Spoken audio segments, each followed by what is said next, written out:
Hey everyone, I'm the Rev, and today we're going to quickly go through what I think are the best settings for Assetto Corsa Competizione for the Fanatec DD Extreme, or hardware that's very similar, i.e. other Fanatec stuff.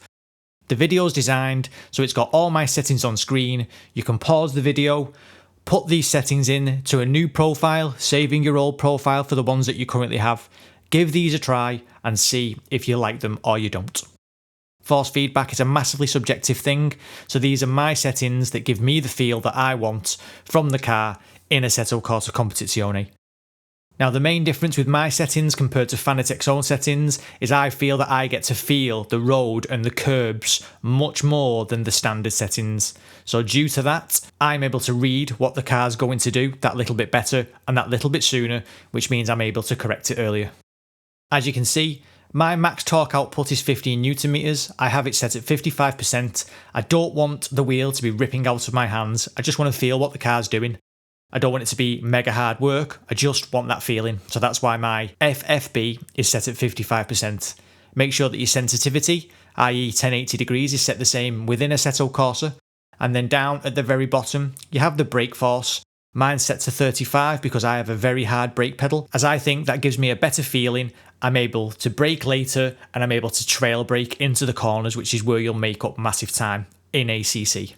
So my brake force is at 35%, as I say, because I'm running a very hard brake pedal. And I don't brake with my heel, I brake with my whole leg, as obviously the brain remembers pressure within the muscle rather than the angle of the joint. So with that done, we're going to move over to ACC itself and go through my settings within ACC. In terms of video, pointless me showing you this kind of stuff. It completely depends on your hardware, so I don't spend any time going through this. Obviously, I have my game running at 100 frames a second. That suits me fine. I get all the information I need nice and quickly from the screen, good refresh rate, and I would obviously recommend running so that you get at least 60 frames per second, dependent on your hardware. So the next thing I went into was the audio, and I just turned down a few things. So I turned down the chassis, turned down the damage, turned down the exterior engine, and turned down the ambience, as I just wanted more information from my car. So I wanted my revs, my tyres, my slip angle. I didn't need all the opponent's engine sounds to be dead loud. I just wanted my own, as the more information that I got from my car, the faster I would be. So those are the settings that I changed in audio. And the last thing to point out is I play via the TV rather than headphones. So we'll move now over to the controls. Obviously, again, it's all subjective in terms of what buttons you want where, but the main things we want to focus on is the gain, which I have set at 60%, which is ACC's force feedback force, basically. So I have 60% there, 55% within Fanatec settings.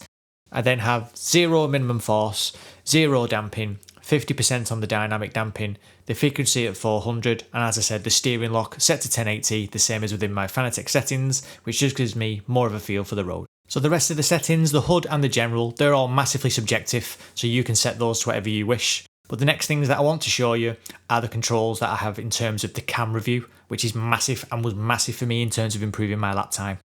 Now the camera I have set so that it's in line with my wheel, where my wheelbase is on my rig, so that it roughly lines up with where it would be within the real car. The field of view, obviously the field of view police will be in here soon, but that's entirely up to you.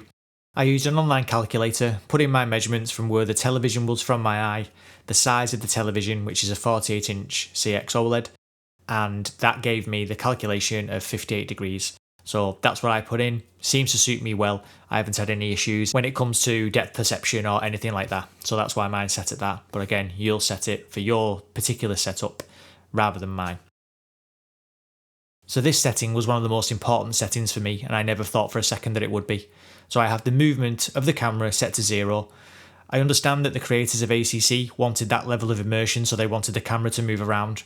However, my eyes in real life would dial that movement out. So I don't want that movement, so I have the camera set at 0 movement, which means that I just get to see what the car's doing as opposed to a fake camera shake. And I truly believe that this is one of the things that made me a little bit faster, as it just gave me information about the car sooner. In terms of the wheel and dash, I haven't changed anything from there. I'll leave that as it is. The mirrors, that'll be the same. As I don't use the in-game mirror, I use the in-car mirror and I use the spotter, so I just left that as it was. I don't have triples and I don't use HDR, so I've not set anything up for those either.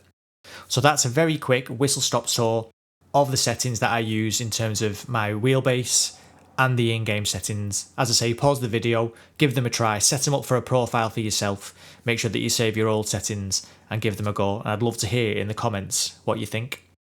And with that, that's the end of the video. I've been the Reverend. Thank you very much for watching. See you again in the next video.